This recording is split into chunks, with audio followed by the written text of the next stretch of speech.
지난주 이 시간에는요, 세례의 의미와 기능에 대해서 함께 배웠습니다. 오늘은 세례의 근거와 유아 세례의 필요성 및 그 근거에 관해서 함께 생각해 보고자 합니다. 자, 본문 말씀은 우리가 구원받기 전과 구원받은 후의 상태를 구별해서 보여주고 있어요. 본문 말씀이 구원받기 전과 구원받은 후, 이 사실을 확인하기 위해서 우리는 먼저 본문 말씀에 나타난 이와 같은 자들이 누구인지를 한번 생각해 봐야 돼요. 이와 같은 자들이 누구냐. 그래서 본문 말씀 앞에 있는 9절과 10절에서 이와 같은 자들을 다루고 있는데 우리 함께 읽어보겠습니다. 넘겨서 여기 보세요. 시작. 불의한 자가 하나님의 나라를 유업으로 받지 못할 줄을 알지 못하느냐.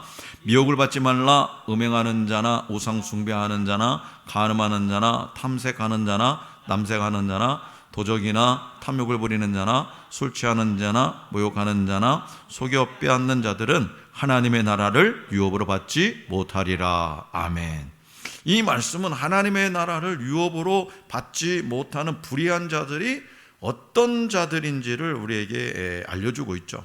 그리고 본문 말씀 11절은 이렇게 불의한 자들이었던 우리가 오늘 저와 여러분들이 어떤 과정을 통해서 구원을 받았는지를 설명해 주고 있어요. 뭐라고 했어요? 우리 본문 말씀에서 이런 불의한 자들이 주 예수 그리스도의 이름과 우리 하나님의 성령 안에서 씻음과 거룩함과 의롭다 하심을 받았다라고 말씀하고 있어요. 우리는 하나님 앞에서 죄인들이었습니다. 음행과 우상 숭배와 남색과 도적과 탐욕과 술 취하는 것 등은 모두 하나님께서 악하다고 하시는 일들입니다. 우리는 모두 이러한 죄들을 범한 사람들이에요. 이 죄 중에 하나님께서 열거한 죄 중에 단 한 사람도 피해갈 수 있는 사람이 없어요. 그런다고 해서 문자적인 의미에서 음행을 하지 않았거나 우상숭배를 하지 않았다는 사실이 오늘 우리를 의로운 자로 드러나게 할까요? 그러지 않다는 거죠. 주님께서는 마태복음 5장 27절과 28절에서 분명히 이렇게 말씀하셨어요. 보세요. 읽어보세요. 시작. 또 간음하지 말라 하였다는 것을 너희가 들었으나 나는 너희에게 이르노니 음욕을 품고 여자를 보는 자마다 마음에 이미 간음하였느니라. 아멘. 간음이라고 하면 보통 혼인이라는 테두리 밖에서의 어떤 성적인 관계를 갖는 행위로 정의되지만 우리 주님께서는 그것의 원인이 되는 감정, 즉 음욕을 품은 것에서 이미 간음한 것이라고 정의하고죠. 이런 불의한 자들이 하나님 앞에서 의롭다 하심을 받으려면 어떻게 해야 되냐? 착한 일을 많이 하면 공덕이 쌓여서 의롭다 하심을 받게 될까요? 성경에 기록된 율법을 막 다 지켜 행하면 의롭다 하심을 받게 될까요? 그렇지 않죠. 아무리 최고로 선한 행위를 해도요, 득도를 했다고 해도요, 모든 율법을 다 지켜 행해도요, 그것조차 죄로 오염되어 있기 때문에 하나님 앞에서 의롭다 하심을 받을 만한 공로가 되지 못한다는 사실을 우리는 이미 배워서 알고 있죠. 하나님 앞에서 의롭다 하심을 받고 하나님의 나라를 유업으로 받을 수 있는 길은 오직 예수 그리스도를 구주로 믿을 때만 가능합니다. 그분을 믿는 자는 주 예수 그리스도의 이름과 우리 하나님의 성령 안에서 씻음과 거룩함과 의롭다 하심을 받고 하나님의 나라를 유업으로 받게 된다는 거예요. 그래서 오늘 우리가 공부하게 될 하이델베르크 요리문답은 지난 시간에 이어서 세례에 관해 우리가 가지게 될 의문을 다루고 있습니다. 먼저 세례는 들리는 말씀인 거룩한 복음의 강설, 즉 설교와 아울러 보이는 말씀으로 우리에게 주어진 두 성례 중에 하나라는 사실을 우리는 다시 한번 또 떠올려 봐야 되는 거죠. 보이는 말씀의 역할이 뭐라고 했습니까? 들리는 말씀인 거룩한 복음의 강설을 통해서 믿음을 불러일으키고, 보이는 말씀은, 이 세례는 믿음을 불러일으키고 보이는 말씀인 세례와 성찬을 통해서 그 믿음을 성화, 강화시킨다는 겁니다. 이 사실을 기억하면서 72문답을 함께 읽어보겠습니다. 제72문, 세례의 물로 씻음이 곧 죄 씻음 자체입니까? 아닙니다. 오직 예수 그리스도의 피와 성신만이 우리를 모든 죄에서 깨끗하게 합니다. 아멘. 지난 시간에 전해 드린 대로 세례의 본래 형식은 침례로서 세례를 받는 성도는 물에 온전히 완전히 담겼다가 나오면서 자신의 옛사람이 죽고 의와 거룩함으로 지음받은 새 사람을 입었다는 사실, 즉 거듭남을 확신하게 된다는 거예요. 또한 세례의 물로 씻는 것처럼 확실히 그리스도께서 자신의 피와 성령으로 우리를 씻으신다는 약속을 믿게 되는 거죠.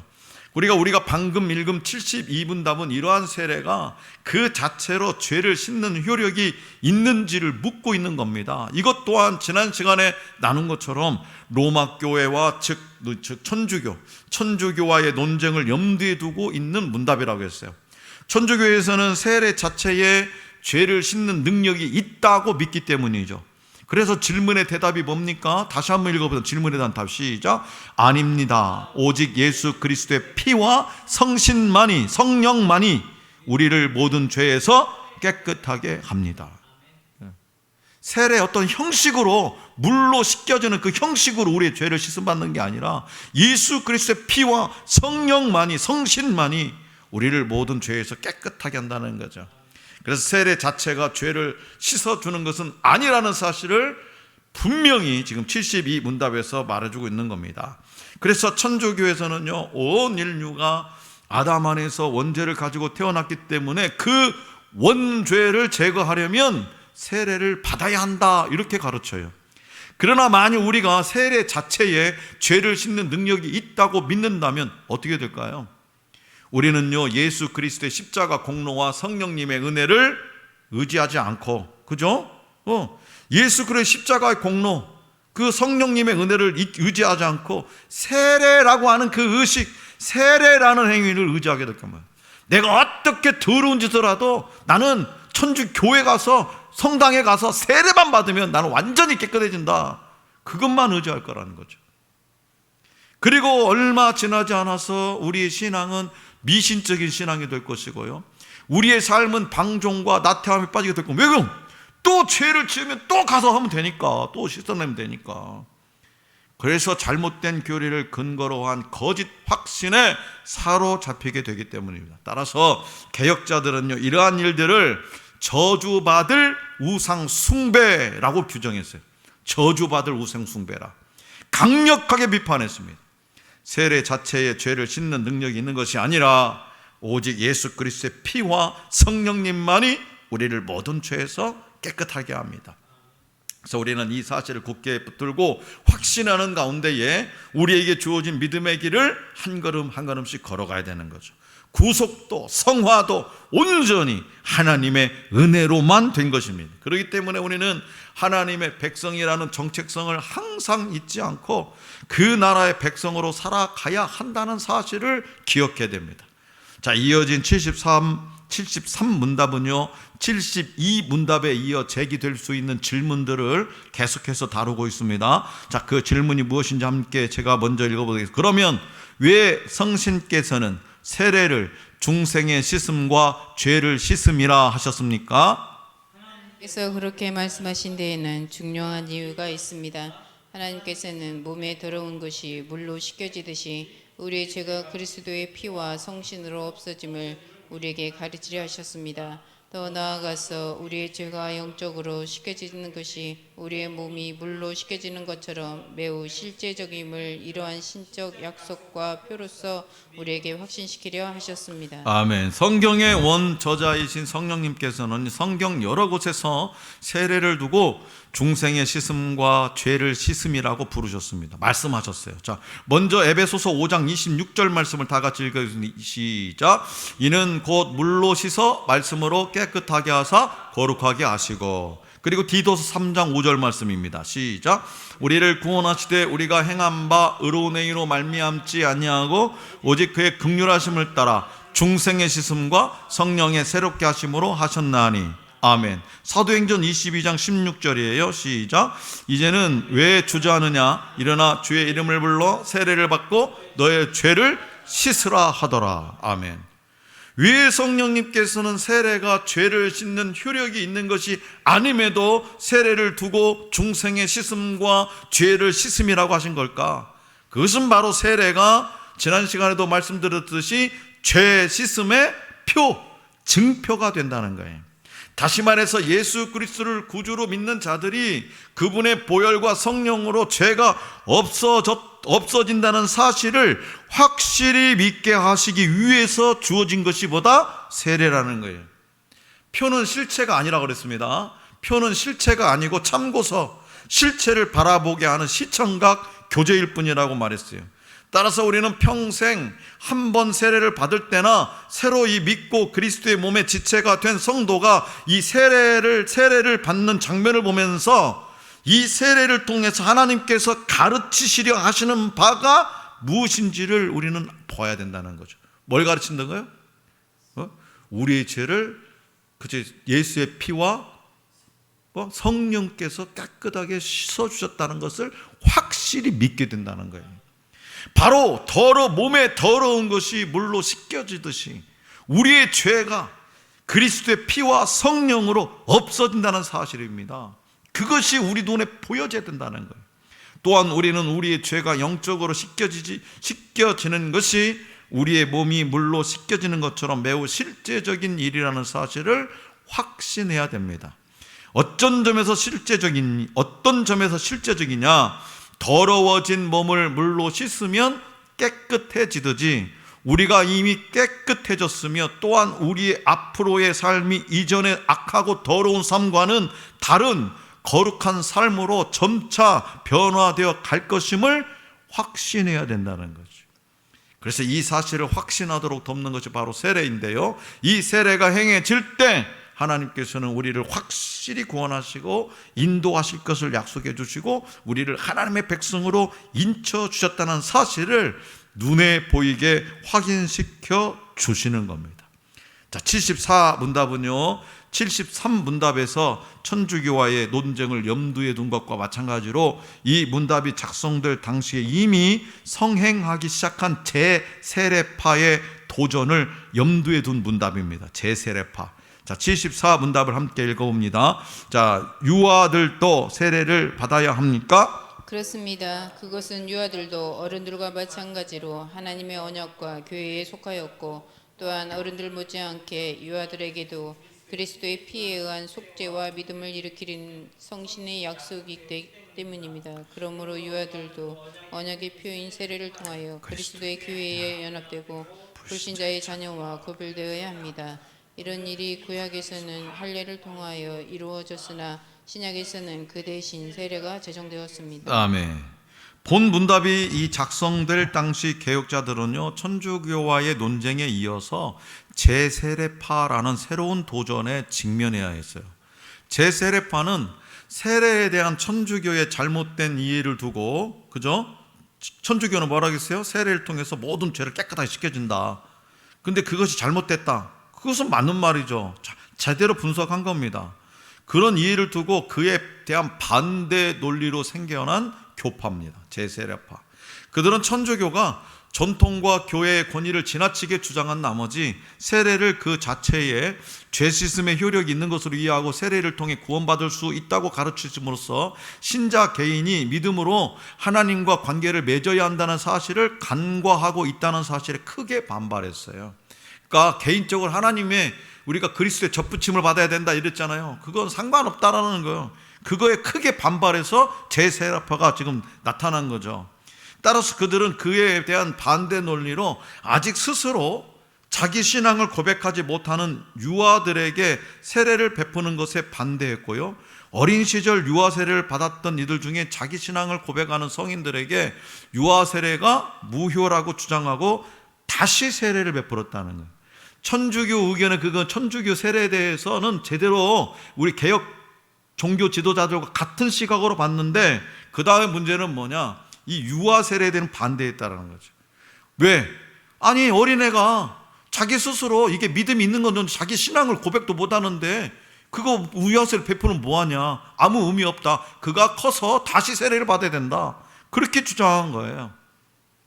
그래서 제세례파 라는 이름이 붙게 된 겁니다. 오늘날의 침례교회도요, 침례교도요, 제세례파에서 파생된 다른 여러 교파와 함께 유아 세례를 반대하는 교파 중에 하나입니다. 그러나 이들도 큰 오류를 범하고 있어요. 그들은 천주교가 교회의 전통과 교회의 권위를 지나치게 강조한다는 사실에 반발해서 신자 개인이 믿음으로 그리스도께 접붙여야 한다는 사실만을 지나치게 강조한 나머지 그리스도인의 자녀로 태어난 유아들이, 믿는 가정에서 태어난 어린 생명들이 하나님의 언약 안에 있다는 사실을 간과했다는 거예요.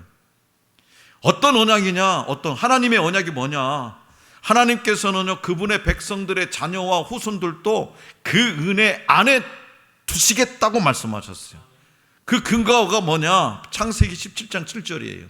보세요. 창세기 17장 7절 시작. 내가 내 언약을 나와 너 및 내 대대 후손 사이에 세워서 영원한 언약을 삼고 너와 내 후손의 하나님이 되리라. 아멘. 부모의 하나님께서 또한 그 자녀의 하나님이 되어 주시겠다는 약속의 말씀이에요. 마태복음 19장 14절에서 예수님께서는요, 이렇게 말씀하셨어요. 시작. 예수께서 이르시되 어린아이들을 용납하고 내게 오는 것을 금하지 말라. 천국이 이런 사람의 것이니라 하시고. 아멘.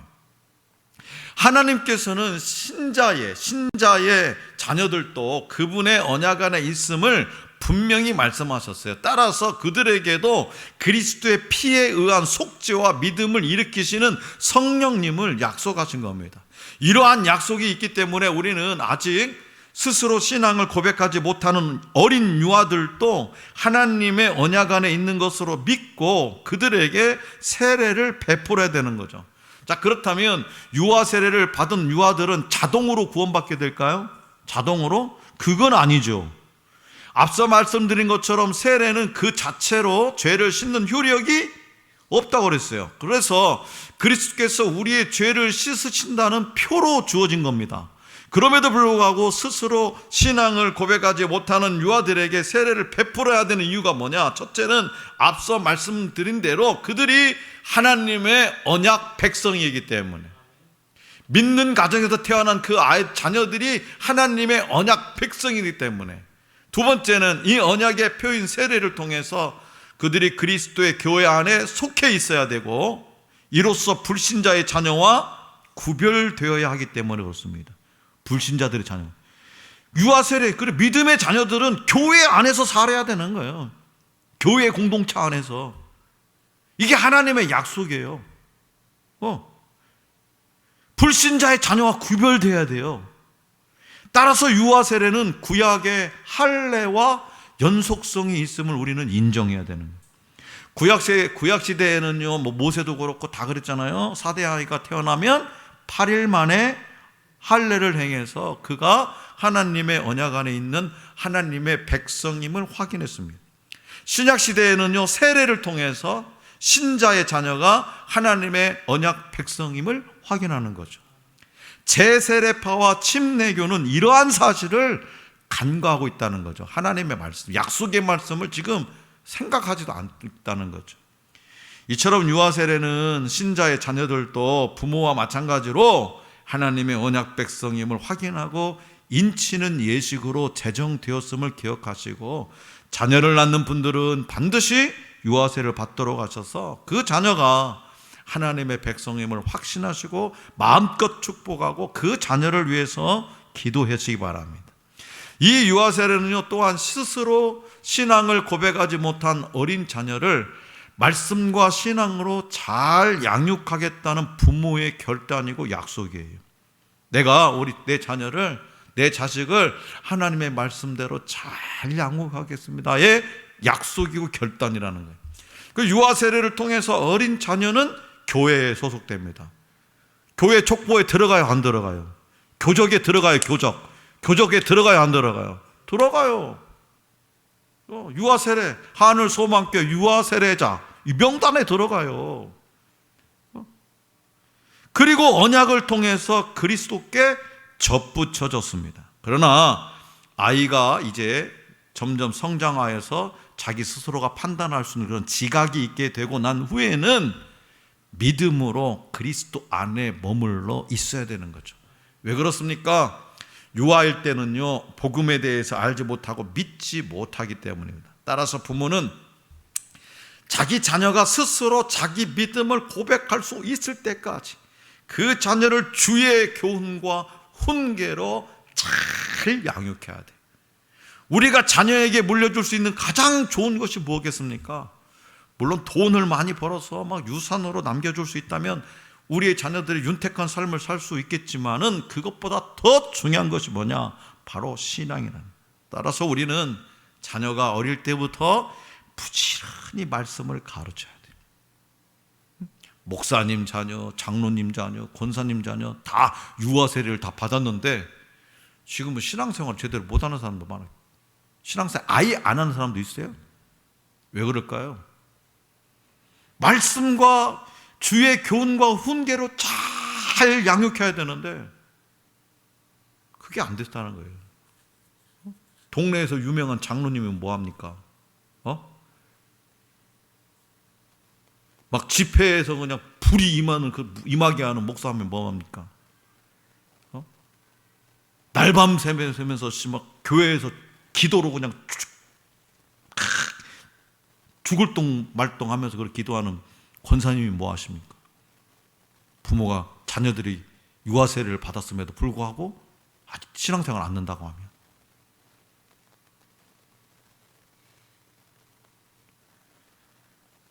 신앙을 전수해야 되는 거죠. 그런데 이때 중요한 거 뭐냐? 그럼 신앙을 그러니까 잘 가르쳐줘라면 어떻게 되느냐? 이때 중요한 것이 뭐냐? 부모가 신앙의 모범이 되어야 된다는 거예요. 어렵죠. 그죠? 사회의 모범이 되는 거 얼마나 어려워요. 모범적인 삶을 살아가려면. 학교에서도 모범상 우리 학교 다닐 때 한 달에 한 명씩 줬는데 나는 많이 받았어요. 한 두세 번 받은 것 같아요. 그게 쉽습니까? 물론 부모가 신앙의 모범이 되어야 한다는 것, 이것은 교회 생활을 잘해야 한다는 것이 아니에요. 물론 교회 생활을 잘하는 것도 중요합니다. 그러나 그것보다 더 중요한 것이 뭐냐? 신앙이 인격이 돼야 된다는 거예요. 신앙 인격이고 가정생활이라는 거예요. 엄마 아빠가 믿는 예수가 우리 엄마 아빠가 믿는 예수가 우리 엄마 아빠의 무엇을 변화시켜 놓았는지를 보여줘야 된다는 거죠. 자, 그렇다면 그것이 어떻게 드러나냐? 교회에서 어떤 신앙의 생활의 모습과 가정 또는 사회에서의 모습이 동일한지, 교회에서 하는 행동이나 집에 와서 하는 행동이나 또 사회에서 하는 행동이나 동일한지 그렇지 않은지 그걸로 드러나게 돼 있다는 거죠. 교회에서는 1등 신자인데요, 가정에서는 폭력 남편이고 술주정뱅이고 꼴등 가장인 교인들을 우리는 간혹 보게 되는 거죠. 교회 지체들의 마음은 그토록 잘 헤아리면서 자기 가족의 마음은 헤아려 보려고 하지 않는 사람이 있습니다. 교회에서는 거룩한 척 성숙한 그리스도인 척 하다가 교회 문을 나서면 마치 하나님이 없다고 믿는 사람, 곧 무신론자처럼 자기 멋대로 사는 사람이 있습니다. 그런 부모가 자녀를 올바른 신앙의 길로 인도할 수 있겠습니까? 자녀에게 말로 말씀과 신앙생활을 가르침과 동시에 자신의 거룩한 삶으로 그것을 입증하고 보여줘야 되는, 이러한 모범 없이 말로만 성경을 강론하고 가르치면 오히려 그 자녀의 인생을 망칠 수도 있음을 우리는 기억해야 되죠. 그래서 자녀에게 부모님과 성경을 읽고 대화를 주고받던 추억을 많이 남겨주라는 겁니다. 어릴 때부터 부모가 자녀하고 부모하고 성경을 읽고 대화를 주고받던 추억을 많이 남겨줘라. 그리고 그 말씀대로 먼저 살아라. 이것이 가장 중요하다. 말로만 말씀을 가르쳤다고 해서 부모의 책임을 다한 것이 아닙니다. 부모가 신앙의 모범이 되어주지 못하면 자녀가 누구에게서 신앙을 배우겠습니까? 교회에서요? 교회 가면 다 가르쳐줘요. 아니, 자녀의 신앙 교육은 전적으로 부모의 책임입니다.